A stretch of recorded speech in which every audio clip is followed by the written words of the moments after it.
Hello, and welcome back to another episode of the Oslytic Show. What's up, everybody? Today we wanted to talk about bailing.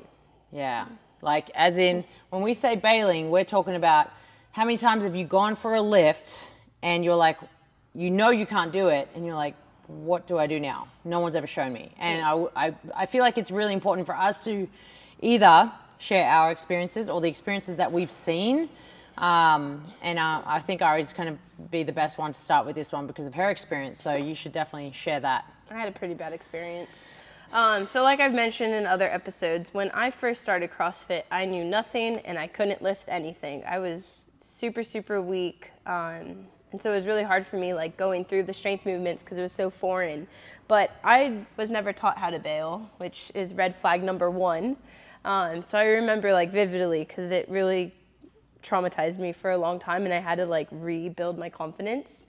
And every now and again, like that memory still pops up when I'm going for a back squat. And so I was at a gym when I first started. I was pretty young at the time. This was like when I first started CrossFit, maybe like two months in. Had some weight on the bar. It was a lot heavier than what I had ever lifted before. And I went for the squat. Back squat. And so I went and I back squatted, and one of my friends was with me, and she came behind me to try to help me, but she didn't know what she was doing. So she pushed the weight of the bar down on me. And then when she pushed it down on me, I didn't know how to get it off of my back because I was afraid I was going to hit my spine. And so I like went forward, completely rounded out, and the bar went over my neck. And then I just laid there on the floor, and it was very, very scary. So from that point on, I didn't want to do squats for a really long time because I was really scared about it. And I was like, I don't even know what I'm doing. What am I meant to do? Like, what's the right way? And still no one showed me. So did you figure it out? Yeah. Eventually, when I got to another gym, they showed me. But it took some time because it's kind of scary. Like, you have weight on the bar. If you're not coached how to do it, when you think about what you're meant to do, it can come off like, but I'm going to hurt myself, or I'm going to hit my spine, or I'm going to hit my butt. Yeah. But in saying that, do you want to tell people how you are meant to bail a back squat? Yeah. So, this is not meant to everybody does it differently. So first of all, if you have safety arms on a rack, which some gyms have them, some gyms don't. The gyms that don't, safety arm is just like that. Essentially, it's like an arm that comes out of the rig, and as you're coming down, the safety arm is right there just before you're about to hit that depth. And if you don't come up, it catches the bar. So it doesn't really matter where you go. The safety arms will catch the bar. But let's say you don't have those. So as you're coming down the back squat and you don't come up and you can't come up, what you need to do is actually push the bar behind you so it goes off your back, and then you kind of fall-ish, like gracefully, onto your knees forward. And it's very much like you're already that close to the ground. So coming down onto your knees, you're not going to crash. You just literally just like let them come down and catch you. And you're going to be almost like in a finishing position. You're going to have your knees down, your torso will be upright, your hands can even kind of come down to the ground. But it's a much safer way of doing it. Yeah. And in my experience, I've seen a lot of people do kind of weird stuff. So what I've seen is bench press is a huge one, right? Yeah. So the main reason though with bench press that people catch themselves in really bad positions is they put collars on. Can we just talk about how putting collars on a bench press is so unnecessary? Like a back squat I can understand because you're lifting the bar off, you're stepping back, you're moving your entire body. With a bench press, you're just like basically unracking the bar, lowering it straight down. It doesn't have to move very far. Now, in saying that, I've seen people who have actually had the collars left on. They've come down, they've gone for their rep. No one's around to spot them, and they're like, what do I do? And honestly, what they end up doing, which is insane to me, is they go up. So they go to their throat. How do you expect to live? I don't understand. I don't know. So anyways, what I've seen, that's a really bad bail. Eventually they kind of come up and they worm their way out of it, and it ends up being just bad. In saying that, how you actually do bail on a bench press, let's say it's just you, no one's around, no collars on. All you need to do is tilt the bar so all the weights will fall off the edge, then tilt it the other way, they'll fall off the other edge, and then you've got an empty bar. You're strong enough to press that off you. Now, we wouldn't recommend it, but there's always a way to get out of anything, right? Yeah. Like there's always a way. Whenever, and I've seen this a lot, and I don't know if you've seen this, but what about when people catch a clean so high, but their butt goes forward and then they fall back with the bar? Oh yeah, that one's really. Have you ever seen that? Yeah, that one's scary. That one's really scary. We I've haven't seen that one. experienced that, which is, I'm whew. really grateful we haven't had to experience that. But I think also it's like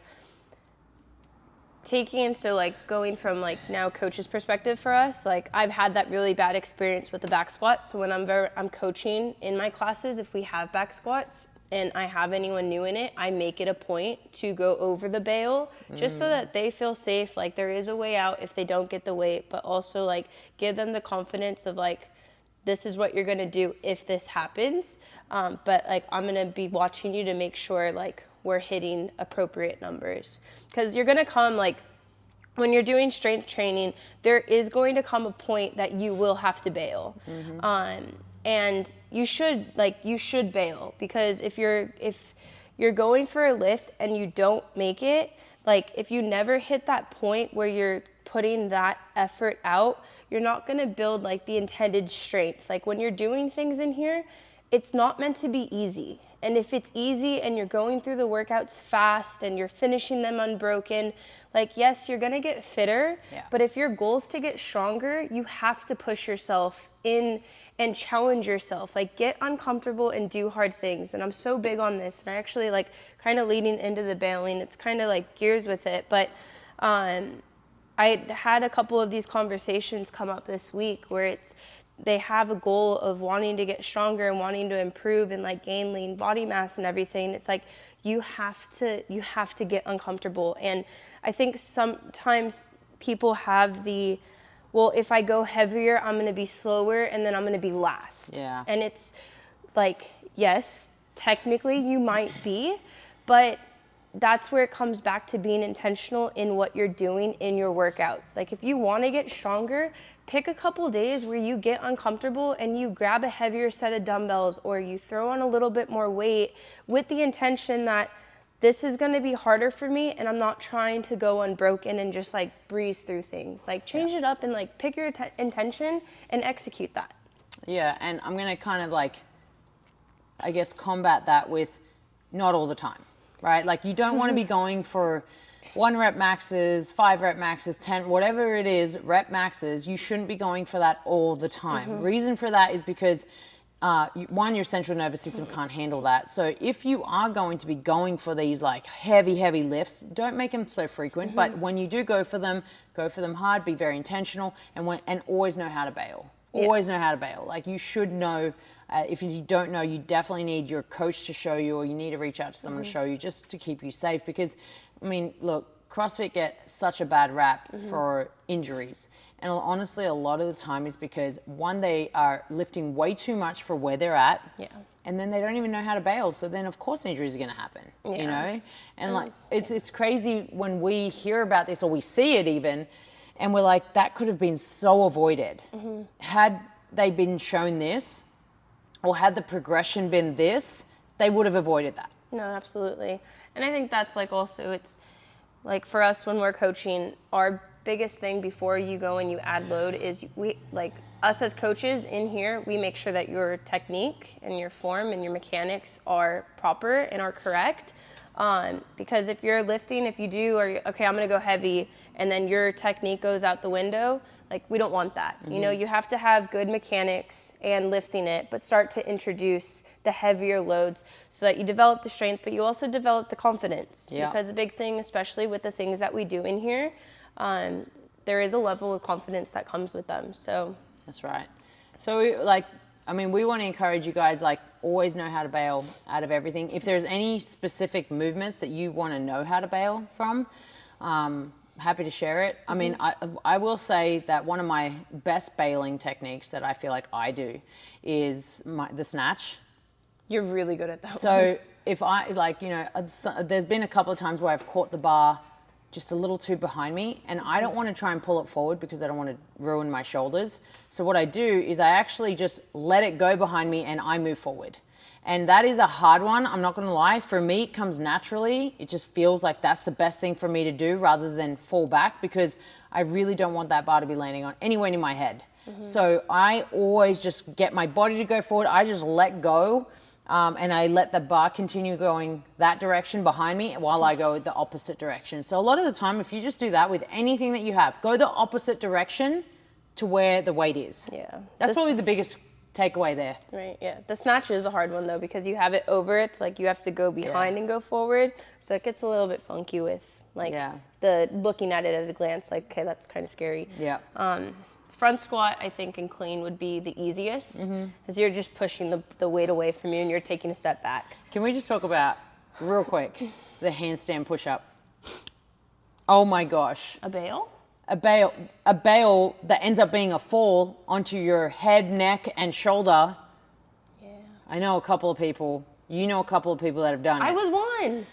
I was so bad. Okay. Like, I really couldn't do anything, I mean, guys. at what point, though, do you not go, I'm not capable of this. I should probably not try? At the point that you fall on your head. Yeah. So here's the thing. With handstands, right, if you can barely lower yourself, do not try and push up. Like, straightforward stuff here, right? Anyways, I would say with a handstand, you have to be comfortable donkey kicking, then kicking up to a wall, then lowering down first, and then lowering down, and then continuing up. But oh my gosh, it is insane how many people just go straight into it thinking it's fine, and then they're scared for life. Yeah. The handstand is a big, like, confidence thing as well. Yeah. Like, you have to... Don't fall on your head. Yeah, getting inverted can be scary. It's crazy, though, because, like, as kids, going upside down is like nothing. And then you get to adulthood, and you're just like, I don't know. But with the handstand walk, just half turn your body, you'll always land on your feet. Yeah, that what free handstand is. Free handstand or handstand walk. Half turn your body, you always land on your feet. Yeah. That's how it is. So we hope that that's helpful for you guys. And that kind of helps give you a bit more, confidence. You got to have the confidence, right? Like, don't get scared. Just know your limits. Yep. Absolutely. Oh, I like that. Yeah, you just got to know your limits and play around with them, but don't literally try and destroy them one day, because you're going to just destroy yourself. Yep. So we hope that's helpful for you guys. And you know, if you want to put it in the comments, any specific movements that you would like to see, I can always pop that on the Ausletics Instagram. How to bail. I guess I could do a how to bail series. That would be a really good one, actually. All right. All right, guys. Well, we'll see you on the next one. All right. Move with integrity. Make good choices.